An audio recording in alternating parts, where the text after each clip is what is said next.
Hey guys, thanks for tuning in to PANews is the Conversation. On this show, we have BobbyOng from the popular crypto data aggregator website CoinGecko, and talking about a range of topics.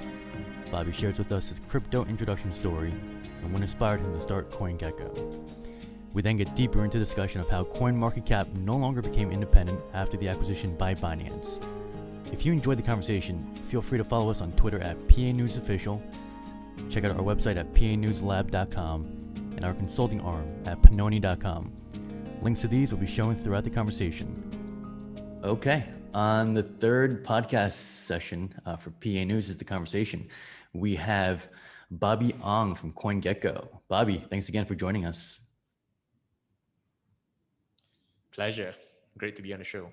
Yeah, well, first things first, how are things on your end with the team and everything that's going around? Yeah, things has been great. It's been a great year for us. 2020, we've been growing a lot. Markets was in DeFi summer, and so we really capitalized on the DeFi trend. And a lot of work for us. We've been adding a lot of new features on CoinGecko, and the team's really busy. So, yeah, everything's been great over here at CoinGecko. Awesome. And then for the people who don't or are not too familiar with CoinGecko, how would you describe what CoinGecko is? Yeah, CoinGecko is a cryptocurrency data aggregator. What we do is we track price, market cap, trading volume, and a bunch of other different metrics related to cryptocurrencies such as Bitcoin, Ethereum, Litecoin, and basically 6,000 other cryptocurrencies. And we get this data from over 400 different centralized and decentralized exchanges. Pretty much our mission is to sort of try to get as much data as we can and display the world's cryptocurrency information in an easy to digest manner. So yeah, there's a lot of things that is in crypto and things are constantly changing. So always up to aggregate information to make it easy to understand for the crypto space. Yeah, I think for a lot of people, CoinGecko has been like their main source of kind of either whether it be looking at daily prices or just looking up a certain project. Or any more information on a certain project. It's been like the go-to source for a lot of people. Almost like how would you say it's kind of like similar to a Yahoo Finance for stock investors? Yeah, I mean, for people who are not familiar with crypto, I always tell them CoinGecko is the crypto version of Yahoo Finance. So Yahoo Finance aggregates information on stock market. We do the same, but in the crypto market. So yeah, it's a good parallel, I would say. Nice. And then, I guess just to go back for some time, tell us about your background and then how you started CoinGecko. Yeah, so I graduated with a degree in economics from University College London in 2012.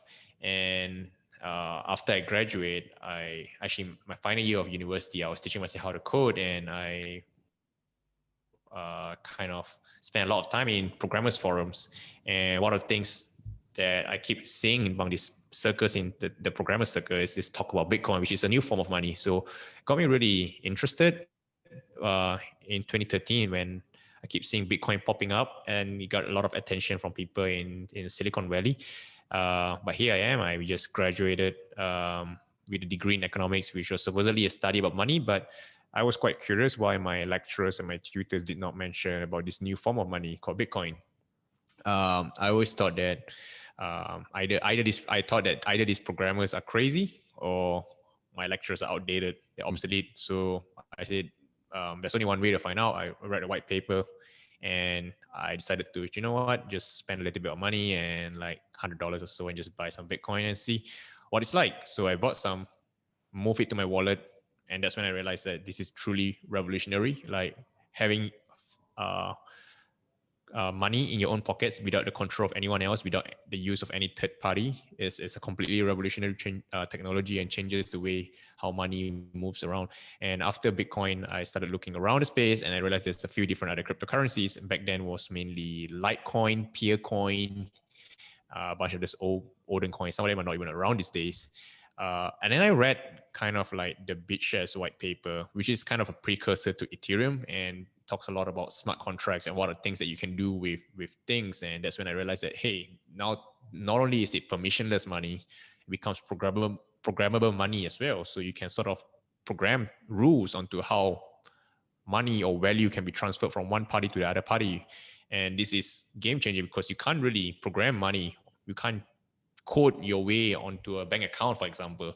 Whereas this, you can do a lot of funky things if you really want to do it. And that was a game changer. So the idea behind CoinGecko was that I was sort of trading all these different shit coins, if you may, back then. And I wanted to find an edge and wanted to find more information about all these coins.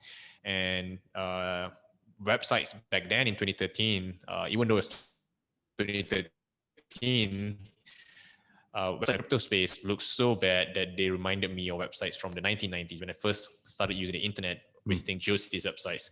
So I came together with my co-founder TM, and we said that, hey, we could do something better. We could kind of make a nicer looking website in the data space, and we can track and aggregate all this information that we want to consume ourselves, because no one's out there doing it. So we kind of did that, kind of collected data for Bitcoin, a few other cryptocurrencies at that time, mainly surrounding development and community stats. So kind of get how many Facebook likes, Twitter followers, Reddit subscribers, how many GitHub commits, GitHub pull requests, GitHub issues, and so on, and kind of put together the early version of CoinGecko. And kind of did this by the side and kind of added coins over the years. And then 2017 came by and kind of changed the entire crypto landscape. Made us realize that this space was a lot bigger than what we thought it was. It's no longer a place. We always knew that anything that can be tokenized will be tokenized at some point in the future, but 2017 really showed us that, hey, if everything can be tokenized and will be tokenized, this thing is really going to be big. And that's sort of like when CoinGecko got really big and kind of expanded over the years as well. So yeah, it's been like 6.5 years now running CoinGecko, and it's been an interesting journey so far, and we're really enjoying every moment that we are running this company.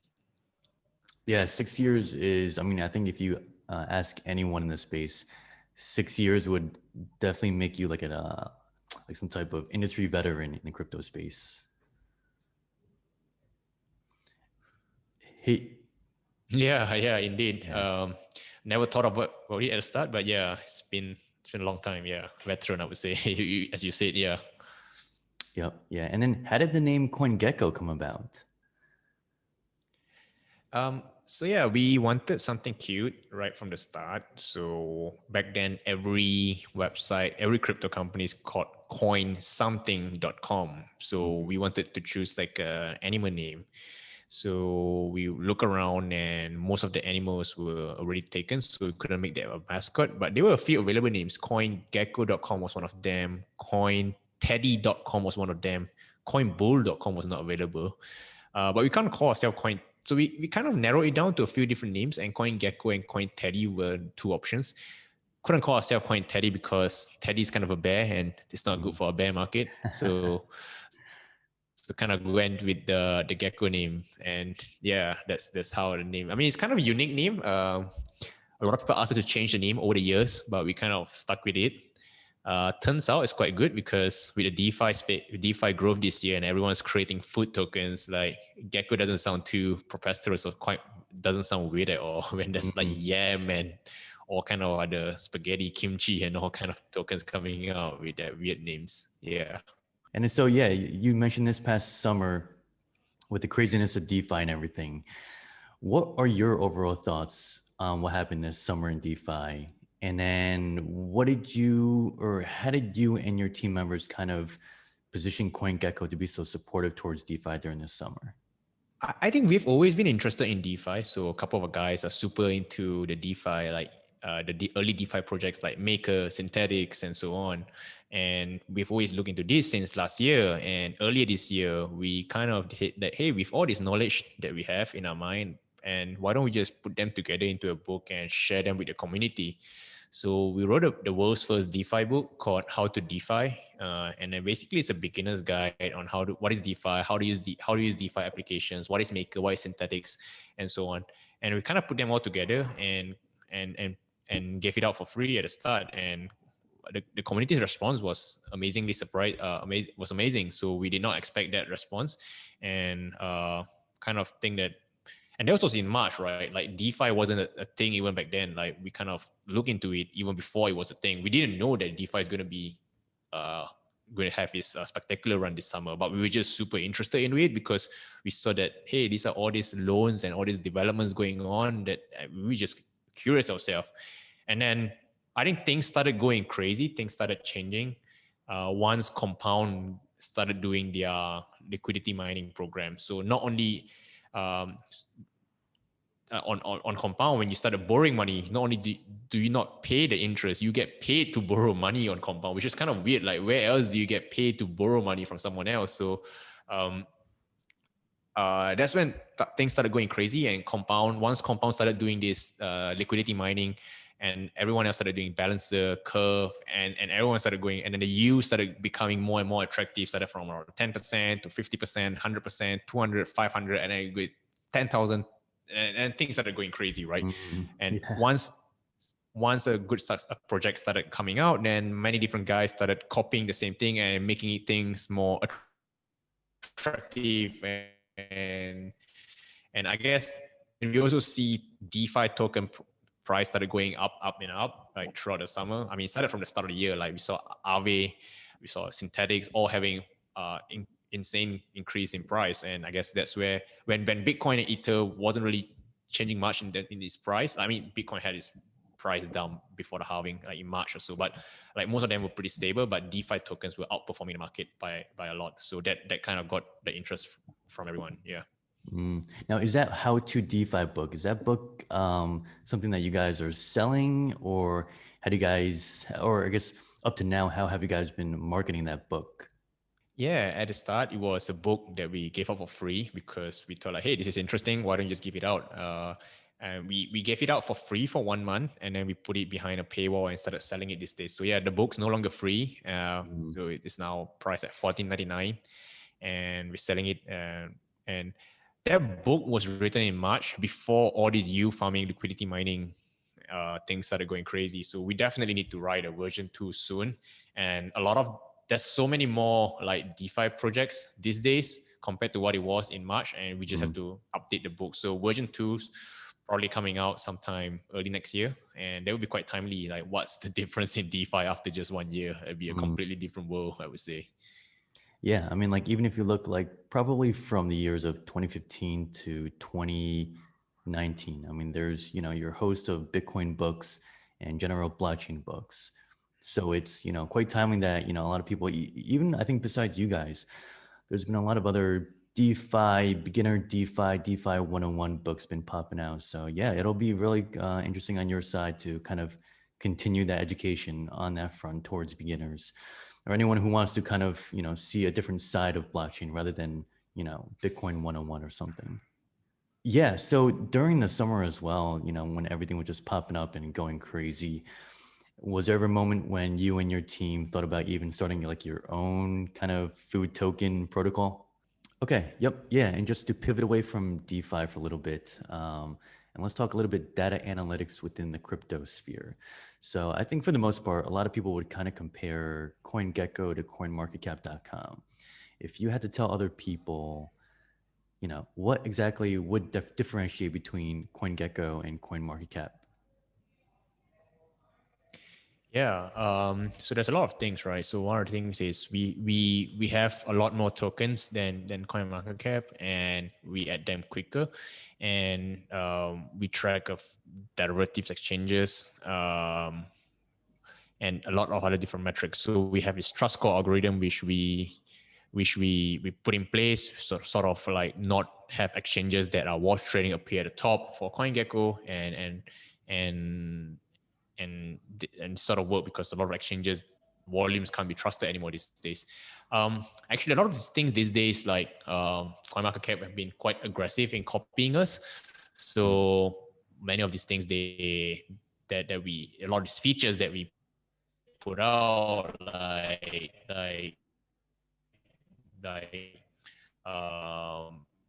for a few months, for a long time, we don't have any of these things on CoinMarketCap. I think one of the things that we put out recently as well was kind of a trending search feature to kind of see what are the coins that people are searching on CoinGecko, and CoinMarketCap just copied it like I think a few days ago. Yeah. So yeah, a lot of things that we have is sort of like on CoinGecko for a period of time. So yeah, we've been constantly innovating, constantly adding new features, and then you start seeing CoinMarketCap copying us. So I guess copying is the best form of flattery. So not saying anything wrong with that. Yeah, I think for the most part, a lot of people would kind of recognize that the pendulum has swung from CoinMarketCap being the dominant one to now CoinGecko. Um, and, I think it was quoted from somewhere in an article saying that, I think you stated something along the lines of Binance's acquisition of CoinMarketCap back in April has been a major catalyst for CoinGecko's growth. Can you kind of expand on that and kind of, touch points on whether, was it like kind of like, I mean, because I think even over the past few months, there was an announcement of some senior level people from coinmarketcap.com who just left. And then, so yeah, I guess kind of explain upon that line that you was quoted. Yeah, so the CoinMarketCap's acquisition by Binance took place sometime in late March, early April. I think late March, if I believe correctly, and kind of surprises.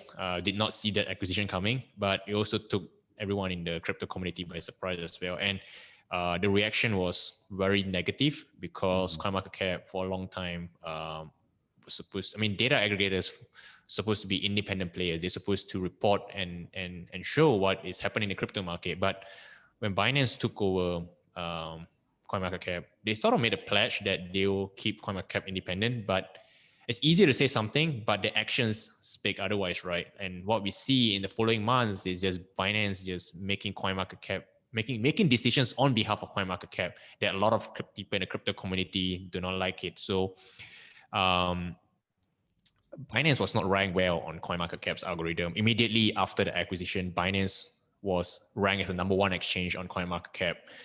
Binance is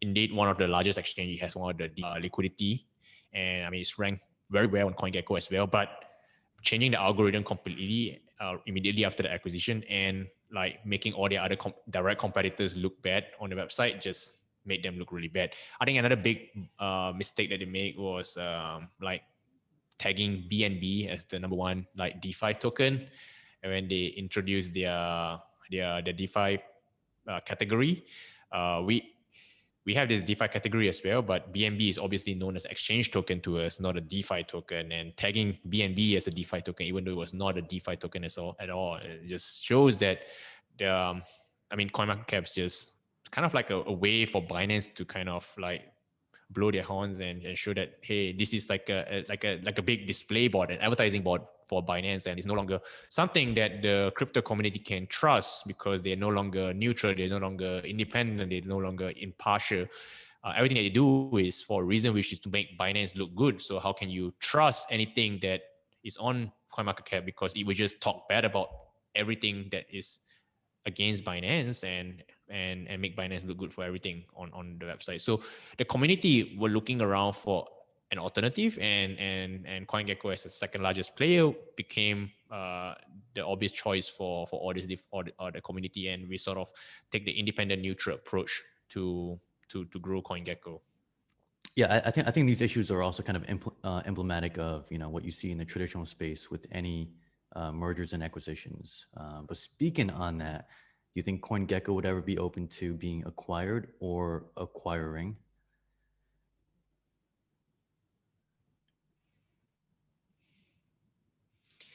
Yeah, I think we get a lot of requests for M&A after this, after Binance purchasing CoinMarketCap and FTX acquiring Blockfolio.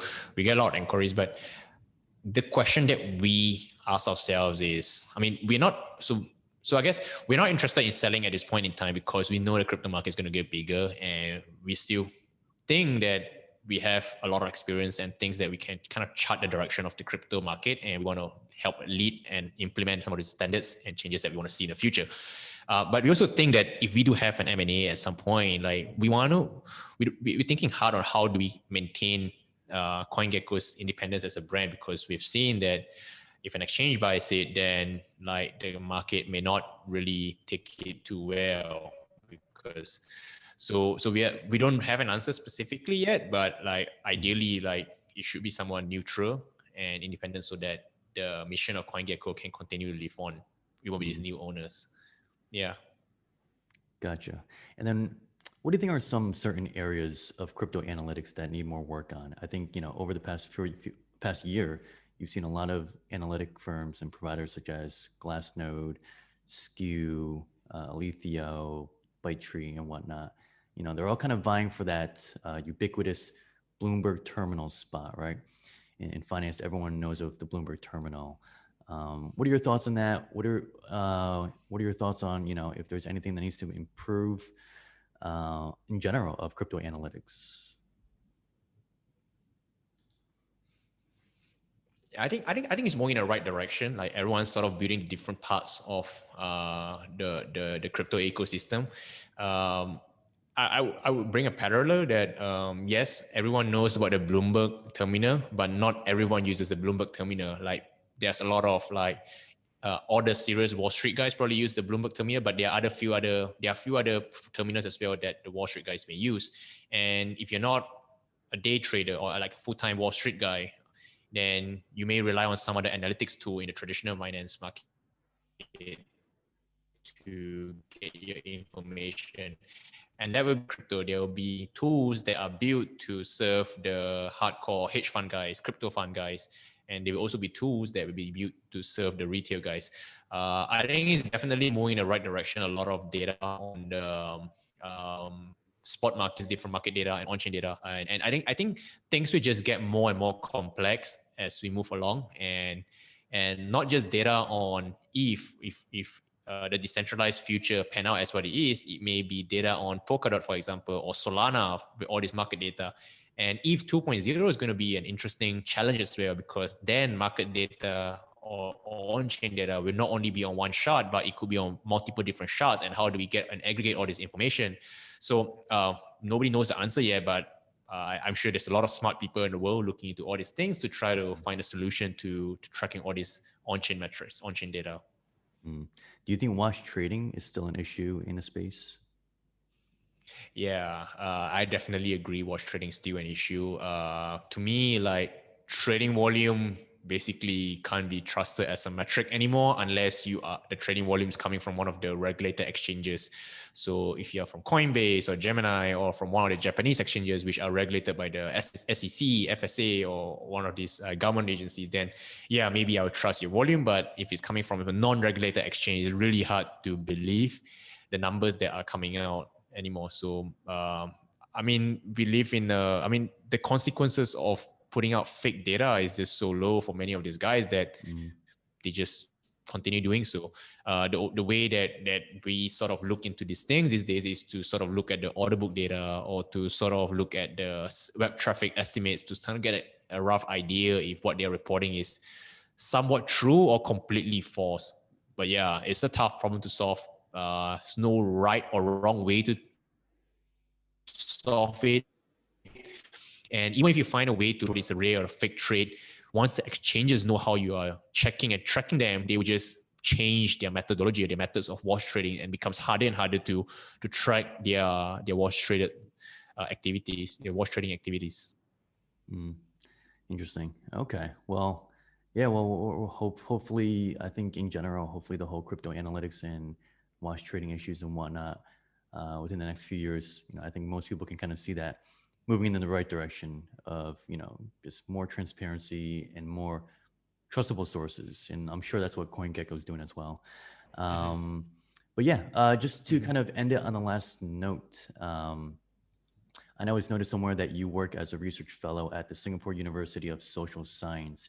Talk about that position in that role and kind of, I guess, what you've been doing in that role. Yeah, so I've been invited by Professor David Lee from SUSS to sort of help out in their university. And every once in a while, like when we have then one of their researchers need some data, we provide them the data from CoinGecko, or when they will need some stuff, we try to help out. Professor David Lee has been involved in crypto since the early days. I think he kind of wrote me a message back in 2014 or 2015, back when he was in SMU, Singapore Management University, and sort of kind of established and maintained the contact. And So one of those like traditional finance professors who see the potential in crypto way back in the early days from 2014, 2015, and sort of respect his views on that and want to do what we can to help out and grow and share our experience with the university that he's teaching at. Gotcha. Awesome. All right. Awesome. Well, yeah. Thank you again for your time, for spending on the podcast with us today. And then, we'll definitely keep in touch. And, if anything pops up later in the future, we'll have you again on the podcast. Yep. Sounds good. Awesome. Thank you. Okay. Glad to be on the show. Yep. Awesome.